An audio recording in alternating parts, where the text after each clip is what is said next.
Herkese merhabalar. Yasemin'in mutfağından selamlar, sevgiler kıymetli takipçilerim. Bugün sizler için ev yapımı tavuk döner tarifi hazırladım. İnanın dışarıda yediğiniz dönerlerden kat ve kat daha lezzetli. Üstelik çok da hijyenik. Videomun sonuna kadar hiç atlamadan izlerseniz sizler de bu tarifi evinizde çok rahat bir şekilde hazırlayabilirsiniz. Tarifin yapımına geçmeden önce sizlere küçük bir hatırlatma yapmak istiyorum. Kanalıma hala abone değilseniz abone olmayı ve bildirim zilini aktifleştirmeyi unutmayın lütfen. Şimdi hemen tarifimizin yapım aşamalarına geçelim. İlk önce tavuk etinin sosunu hazırlayalım. Sosunu hazırlamada bana küçük oğlum yani minik şefimiz yardımcı oldu. Çok teşekkür ediyorum ona buradan da. 1 adet rendelenmiş soğanın suyunu hiç sıkmadan geniş bir kasenin içerisine alalım. Üzerine 3 diş rendelenmiş sarımsağı ilave edelim. 1 tatlı kaşığı domates salçası. Domates ya da biber hiç fark etmez. Evinizde hangi salça varsa onu kullanabilirsiniz. Ben domates salçası kullandım. 1 yemek kaşığı dolusu yoğurt. Tuz ve baharatları alırım. Baharat olarak tuz, karabiber, kekik ve kırmızı pul biber kullandım. Malzeme listesini her zamanki gibi videonun açıklamalar kısmına da ekleyeceğim. Oradan da detaylı bir şekilde bakabilirsiniz. Son olarak sosun içerisine yarım çay bardağı sıvı yağını da ilave edelim. Ve bir çırpıcı yardımıyla karıştıralım. Sizler de bu şekilde mutfakta bir şeyler hazırlarken çocuklarınızdan yardım alabilirsiniz. Bu onları gerçekten hem çok mutlu ediyor hem de el becerilerinin desteklenmesi için çok önemli. Gördüğünüz gibi oğlum bu durumdan çok mutlu. Sosu gayet güzel bir şekilde karıştırıyor. Evet, sosumuzu tamamen karıştırdık. Artık bir kenara alıp bekletebiliriz.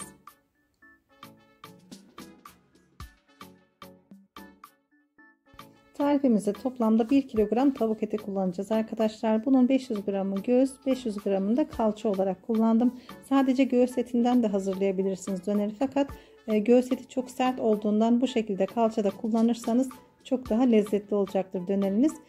Kalçanın kemiklerini ben kendim ayırdım. Daha sonrasında bu şekilde ete bıçaklarla çizikler atarak inceltiyorum arkadaşlar ki sosu daha iyi içerisine çeksin. Hem kalçayı hem de bu şekilde göğsü tamamını hazırlıyorum. Bakın gördüğünüz gibi daha da açıldı ve inceldi kalça eti. Az önce de belirttiğim gibi bu işlemi yapmamız gerçekten çok önemli arkadaşlar. Tavuk etini ne kadar inceltirseniz ve üzerine ne kadar bıçakla kesikler atarsanız sosu o kadar güzel çekecektir. Mutlaka bunu yapın, göz ardı etmeyin. Videonun başında da belirtmiştim. Videomu hiç atlamadan bütün detaylarıyla izleyerek tarifi denerseniz gerçekten çok güzel sonuçlar elde edersiniz. Evet, kalça etlerini hazırladım. Şimdi göğüs etini de bu şekilde bakın boyuna ince yapraklar olacak şekilde kesiyorum. Ne kadar ince keserseniz o kadar iyi olacaktır. Bakın gördüğünüz gibi ince yapraklar şeklinde kesip bir kenara alıyorum.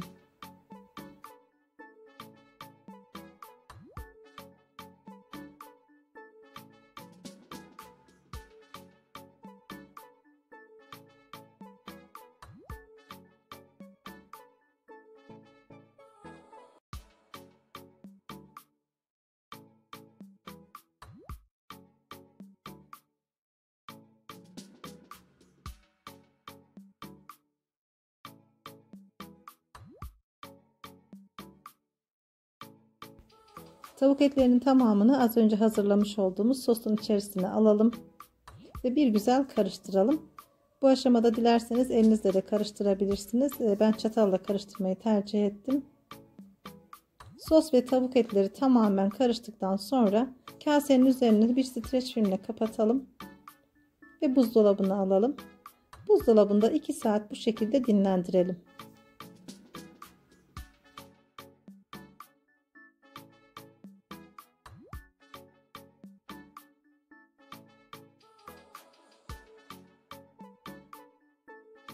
Buzdolabında 2 saat boyunca dinlendirdiğimiz etleri çıkaralım. Ve şimdi artık bir streç filmin üzerine alalım. Yalnız bu işlemi yaparken göğüs eti ve kalça etini karışık bir şekilde dizelim. Bakın gördüğünüz gibi sadece göğüs etlerinin üst üste gelmemesine dikkat edelim. Göğüs ve kalça karışık bir şekilde etlerin tamamını dizelim.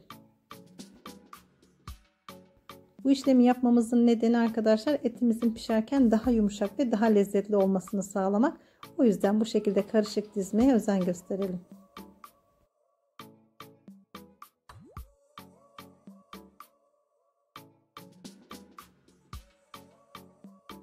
Kalan sosu da etlerin üzerine gezdirdikten sonra streç filmin kenarlarından katlayarak rulo haline getirelim. Daha sonra rulonun daha sağlam olması için bir kat daha streç film kullandım arkadaşlar. Gördüğünüz gibi bakın sardıktan sonra tekrar sarıyorum. Hem sosunun dışarıya çıkmaması için hem de daha güzel bir rulo elde etmek için bir kat daha kullandım. Daha sonra buzdolabının derin dondurucu bölümüne kaldıralım ve tamamen donana kadar bekletelim. Ben video çekimi yaptığım için çok fazla bekletemedim. Sadece 3-4 saat beklettim ama sizin vaktiniz varsa tamamen donana kadar derin dondurucuda bekletin. Tavuk etlerimizi derin dondurucuya donması için gönderdikten sonra biz lavaş ekmeklerimizi hazırlayalım. Aslında tavuk dönerde hazır lavaş ekmeği de kullanabilirsiniz ama ben bugün evde çok pratik bir şekilde lavaş ekmeklerini nasıl hazırlayabilirsiniz, bunun tarifini sizlere vermek istiyorum. Geniş bir yoğurma kabının içerisine 750 gram unumuzu alalım. Üzerine 1 yemek kaşığı toz şeker, 2 tatlı kaşığı tuz, 2 yemek kaşığı sıvı yağ ve toplamda 2,5 su bardağı su ilave edip lavaş ekmeklerimizin hamurunu yoğuralım. Kullandığım bardak ölçüsü 200 milim klasik su bardağı arkadaşlar. Gördüğünüz gibi mayasız çok pratik lavaş ekmekleri hazırlayacağız. Bugün hiç bekletmenize gerek yok. Hamuru yoğurduktan sonra hemen ekmeklerimizi hazırlayıp pişireceğiz. Bu ekmekler çok pratik ve çok lezzetli oluyor arkadaşlar. İnanın bir kez denedikten sonra hazır lavaş ekmeği bile almak istemeyeceksiniz. Dönerlerde ve tantunilerde bu ekmeği çok rahatlıkla kullanabilirsiniz. Ama dediğim gibi tabii ki bu tercih meselesi. Dilerseniz hazır lavaş ekmeği de kullanabilirsiniz. Ama inanın bu şekilde hem çok lezzetli hem de çok ekonomik oluyor arkadaşlar.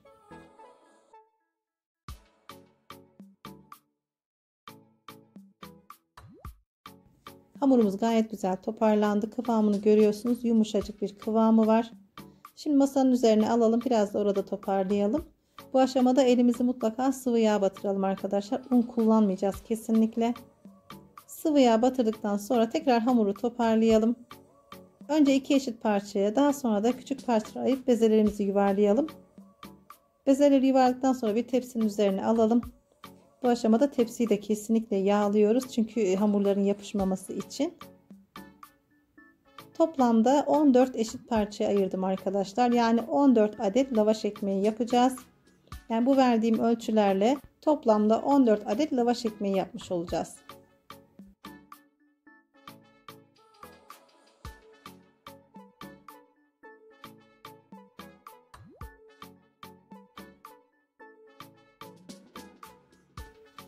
Bezeleri hazırladıktan sonra her birinin üzerine teker teker sıvı yağ sürelim. Daha sonra bir buzdolabı poşetiyle kapatarak 20 dakika bu şekilde dinlendirelim arkadaşlar.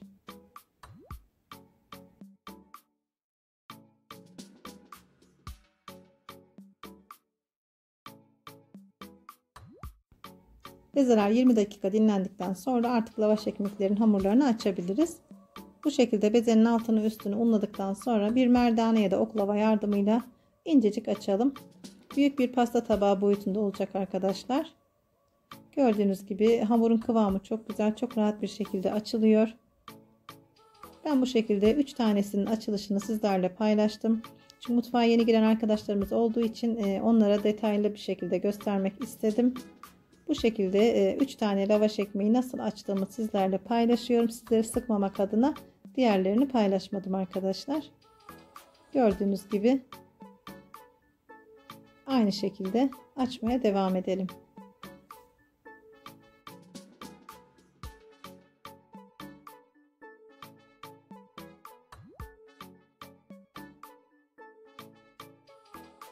Şimdi ekmeklerimizi pişirebiliriz. Burada sizlerle çok önemli püf noktaları paylaşacağım. Umarım buraları atlamazsınız. Ekmek pişireceğiniz tavanın öncesinde çok iyi ısınmış olduğuna emin olun lütfen. Soğuk ya da ılık tavanın içerisine hamuru alırsanız hamur hemen kuruyacaktır ve çok sert ekmek pişirmiş olursunuz. Bakın gördüğünüz gibi tava çok güzel ısındığı için öncesinde hamur mayalı olmadığı halde nasıl güzel kabardı. Lavaşları bu şekilde pişirirseniz gerçekten çok güzel lavaşlar elde edersiniz. Ve sık sık çevirin arkadaşlar. Tavaya attıktan sonra böyle sık sık çevirirseniz çok daha güzel kabarır ekmekleriniz. Bakın gördüğünüz gibi hemen baloncuklar oluşmaya başladı. Ara ara spatula ile üzerine de hafif hafif bastırırsanız Çok güzel olacaktır lavaşlarınız. Sadece 3 tanesinin pişme şeklini sizlerle paylaştım. Ve pişen lavaşları mutlaka kalın bir sofra bezinin arasına alın arkadaşlar, kurumamaları için. Bu da çok önemli bir detay.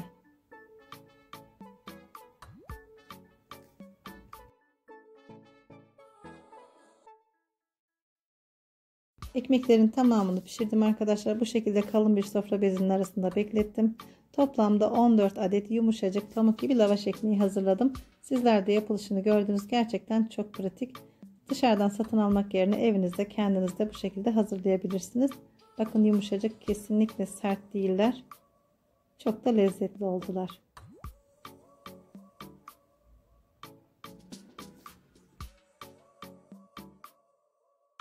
Tavuk etini derin dondurucudan çıkardım. Fakat az önce size de bahsettiğim gibi çok fazla bekletemedim. Çekim yaptığım için aslında bir gece bekletirseniz çok daha güzel sonuç elde edersiniz.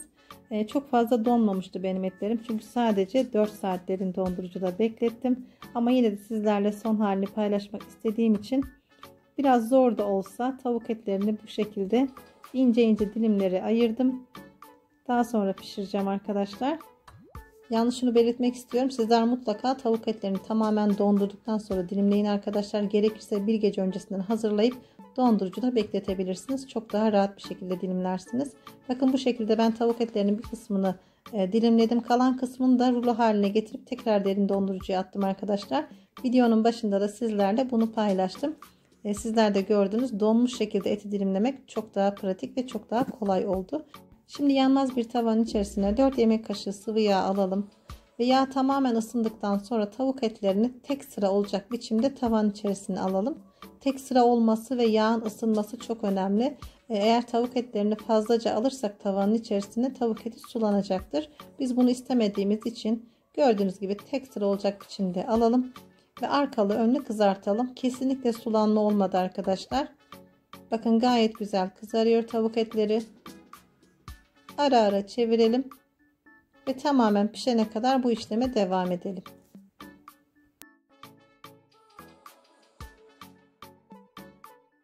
Bugün hazırladığımız tavuk dönerini ben sizlere ekmek arasında dürüm olarak hazırladım arkadaşlar.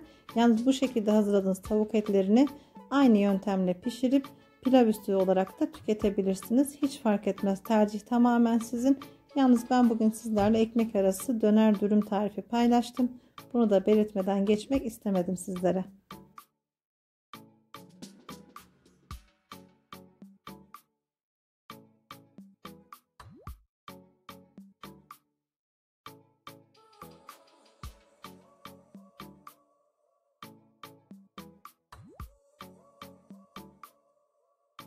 Tavuk etleri gayet güzel pişti arkadaşlar. Şimdi dönerleri hazırlamadan önce lavaş ekmeklerimizi alalım. Böyle teker teker tavuğun sosuna, yağına iyice batıralım.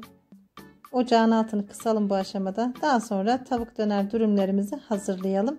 Ama ekmeklerimizi mutlaka soslayalım. Bakın gayet güzel. Bir tanesini daha göstermek istiyorum sizlerle. Bu şekilde elimizde hafif dokunuşlarla bastıralım. Tavuğun yağını, sosunu tamamen ekmeğe geçmesini sağlayalım.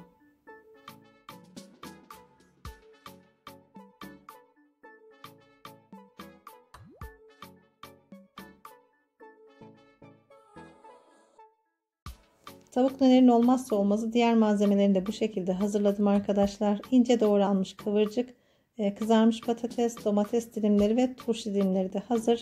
Şimdi öncelikle soslamış olduğumuz ekmeğimizi alalım. Üzerine tavuk etini ilave edelim. Sonra sırasıyla diğer malzemelerden ekleyebiliriz. Burada tercih tamamen sizin. Bu malzemelerden sevip sevmedikleriniz olabilir. Dilediğinizi ekleyebilirsiniz.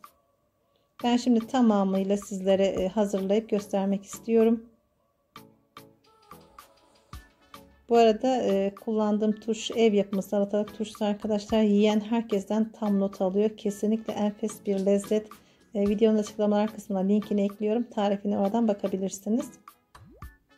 Tabii ki dönerin olmazsa olmazı ketçap ve mayonez de kullanacağım.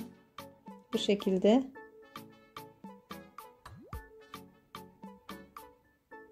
Artık sarabiliriz. Bol malzemeli incecik ekmeğiyle İlk tavuk dönerimiz hazır.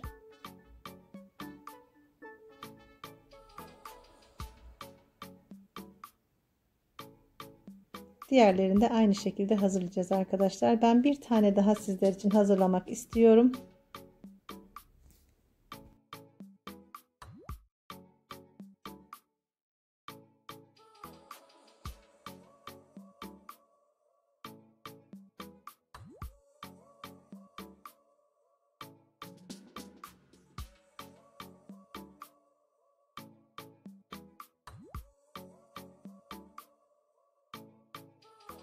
Bu arada şunu belirtmek isterim arkadaşlar. Bu şekilde hazırladığımız dönerlerden bir kişi rahatlıkla 2 tane yiyebilir. Çünkü ekmeği incecik olduğu için gerçekten çok lezzetli oluyor. Dışarıda yediğiniz dönerlerle kesinlikle karıştırmayın. Hani 2 tane döneri bir kişi nasıl yer diye düşünmeyin sakın. Çünkü ekmeği incecik olduğu için tavuk dönere doyacaksınız evde yaptığınız bu tarifle. Denedikten sonra sizler de bana kesinlikle hak vereceksiniz. Evet, ikinci döneri de hazırladıktan sonra şimdi kesip sizlerle içini de görüntüsünü paylaşmak istiyorum.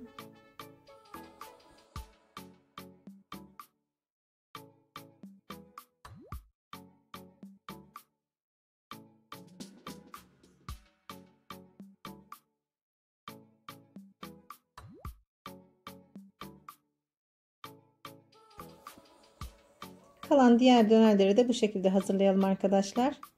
Yanında buz gibi köpüklü ayran ve bol turşu ile ev yapımı tavuk dönerlerimiz hazır. Tek kelimeyle muhteşem oldular arkadaşlar. Sizler de bu tarifi denedikten sonra kesinlikle dışarıda yemek istemeyeceksiniz. Hem çok lezzetli hem de çok ekonomik oldu arkadaşlar. İnanın bugün dışarıdan bir tane tavuk döner söylemeye kalksanız yani fiyatı gerçekten çok pahalı ve ne yediğinizi bilmiyorsunuz. Bu şekilde evde hazırlarsanız sizler de gönül rahatlığıyla yersiniz, hem de sevdiklerinizle paylaşırsınız. Mutlaka denemenizi tavsiye ediyorum. Yorumlarınızı bekliyorum arkadaşlar. Yorum yapmaktan çekinmeyin lütfen. Ne kadar çok yorum yaparsanız videolarım o kadar çok kişinin karşısına çıkacaktır. Ayrıca tariflerimi dilediğiniz kişilerle paylaşabilirsiniz. Videonun altındaki paylaş butonuna basarak dilediğiniz kişilerle paylaşın. Tariflerimi ne kadar çok kişi denerse inanın ben o kadar çok mutlu olurum. Bir tarifimizin daha burada sonuna geldik arkadaşlar. Yeni tariflerle yine sizlerle birlikte olmak üzere. Hepiniz hoşça kalın, sevgiyle kalın, Allah'a emanet olun.